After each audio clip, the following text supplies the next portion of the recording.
Hello you sexy little swines, I'm Josh from WhatCulture.com and I've got some bad news. You're going to be seeing a lot more of me a bit more regularly. I know, I'm sick of me as well. Following on from the success of Choose Your Own Adventure and Ash vs. the Evil Wed, two very good series you should definitely check out, by the way, over on WhatCulture and WhatCulture Gaming, I'm going to be here every single Monday to give you a daily dose of video game information.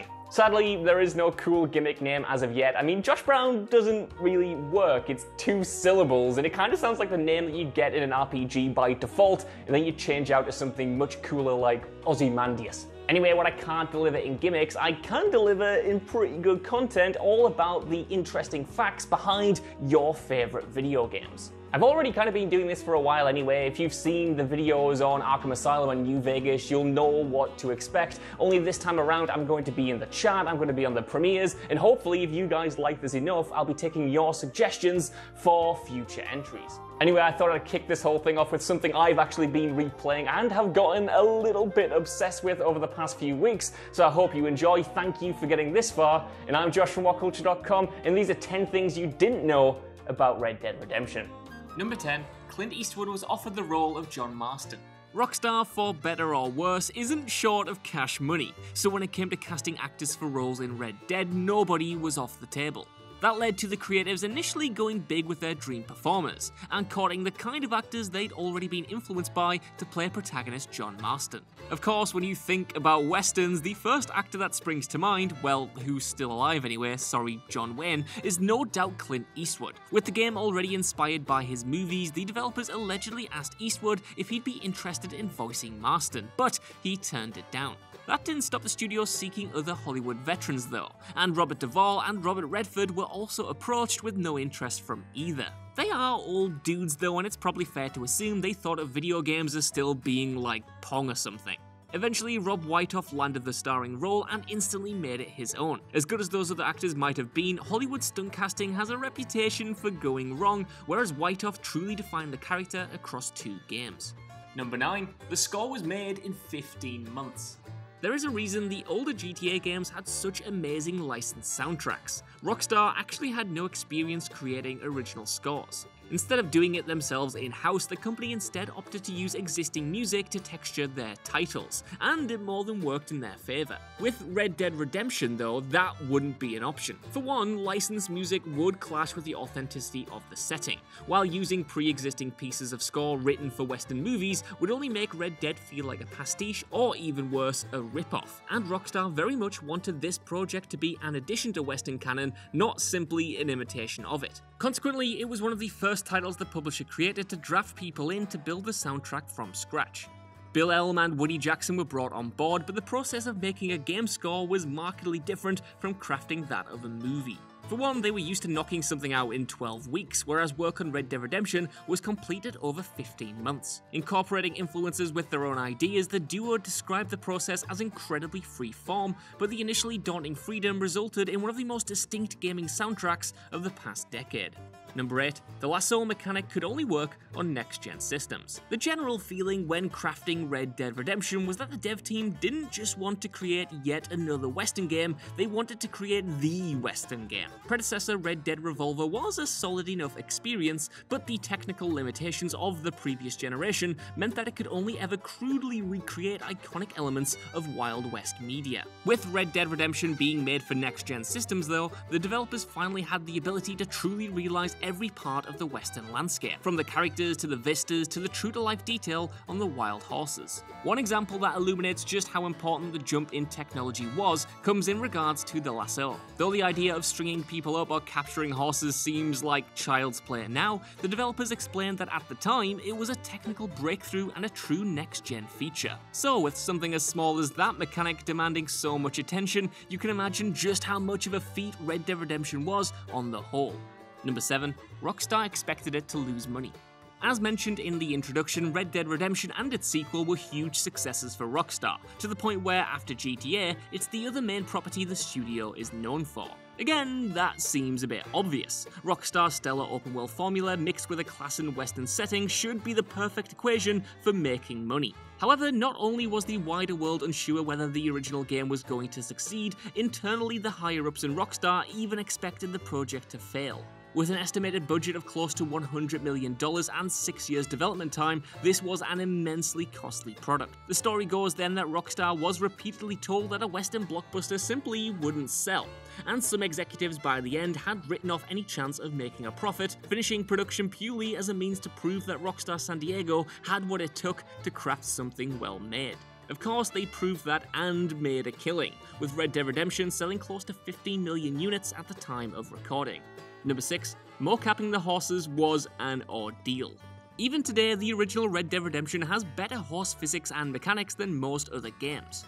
At the time especially though, the way these animals controlled was a total revolution, and the developers painstakingly did their best to recreate lifelike movement and behaviours. That, unsurprisingly, came with a bunch of its own issues though. At the time, motion capturing the performance of a regular actor was tasking enough, so when Rockstar decided to kit out a horse in a mocap suit, they ran into a whole bunch of frustrating issues. The first came in deciding where to place the markers on the horse's body and, more importantly, actually keeping them stuck on. Apparently after every take they'd just fall off, and the developers would have to stick them on again in the exact same place in order to avoid ruining a whole day's work. Fortunately, the horse the team used was, as they described it, a consummate professional, and already used to Hollywood sets. Still, a movie set is much different from a cramped game studio, and fitting a horse in there and getting it to not accidentally wreck all the equipment was something the studio had to deal with on the daily. Number 5. The protagonists rarely swear.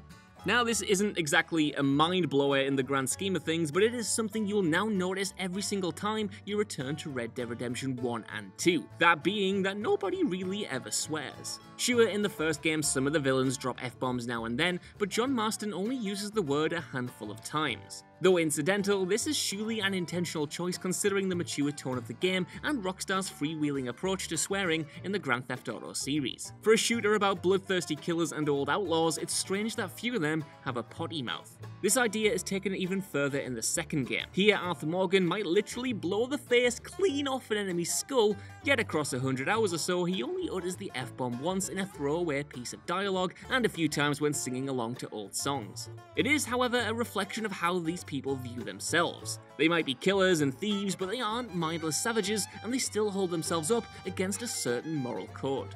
Number 4. All scenes had to be recorded in one take.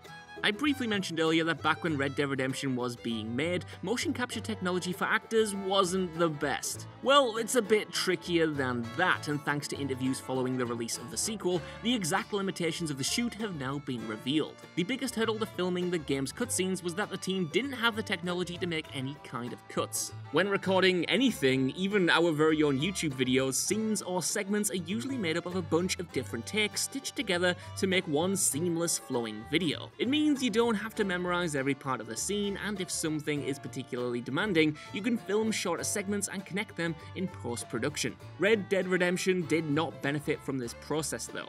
For this game, scenes had to be filmed in a single take as there was no way to stop and start. Consequently, all lines had to be memorized and beats perfectly hit, and if someone messed up, well, they just had to start right from the beginning. Number 3, it was originally a direct sequel to Red Dead Revolver. It's no secret that Red Dead Redemption isn't the first Red Dead game, with Red Dead Revolver coming first all the way back in 2004. Originally, this started life under the guidance of publisher Capcom, who eventually got cold feet on the project and sold it off to Rockstar, who helped polish the game up for launch. That game, though, is wildly different from Redemption. Far more of a pastiche than a serious western, the title was linear with a focus on different Wild West stories in between bombastic shootouts. It wasn't a huge success, but there was clearly potential there, and Rockstar's initial decision was to make a straight sequel starring original protagonist Red Harlow, but this time bringing it more in line with the company's other franchises. Rather quickly, though, this idea was thrown out in favour of a spiritual successor. The concept was going to be changed massively anyway, and it made sense to not have any self-imposed limitations when creating the Wild West game Rockstar wanted to make. Number 2, the first teaser trailer was made in 2005.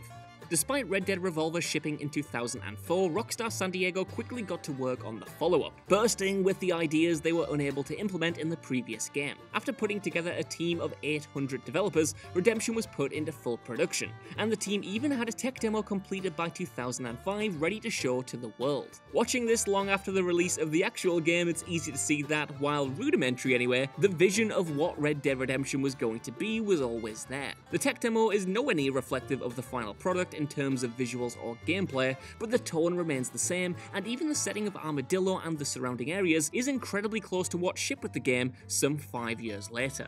Number 1. Behind-the-scenes drama led to a majorly messy release. As you might have guessed by now, the development of Red Dead Redemption was not smooth. In fact, by most accounts, it was pretty much a disaster right until the last moment. Leaks from inside the studio were reported at the time, alleging that the game was suffering from major mismanagement and a lack of direction, with anonymous developers again casting doubt on its ability to make money due to the sheer scope of the production. This was seemingly corroborated by emails from inside Rockstar itself that were released as part of a lawsuit, with co-founders Sam and Dan Houser freaking out about the game not being good enough as late as October 2009. This is also apparently why the title has never came to PC, because the code itself was kind of Frankenstein together in a way that barely allowed it to run on console. It all worked out in the end for the game, but the effects of the production are still talked about today, especially the Rockstar Spouses petition, which accused the company of pushing developers to breaking point with extreme crunch. So that's our list. Sorry for ending on a bit of a downer there, but you guys should definitely revisit Red Dead Redemption. Like I said, it more than holds up. Just try not to think about it being 10 years old and how we're all just hurtling through time and space, and how our time on this mortal coil is finite, and how we might...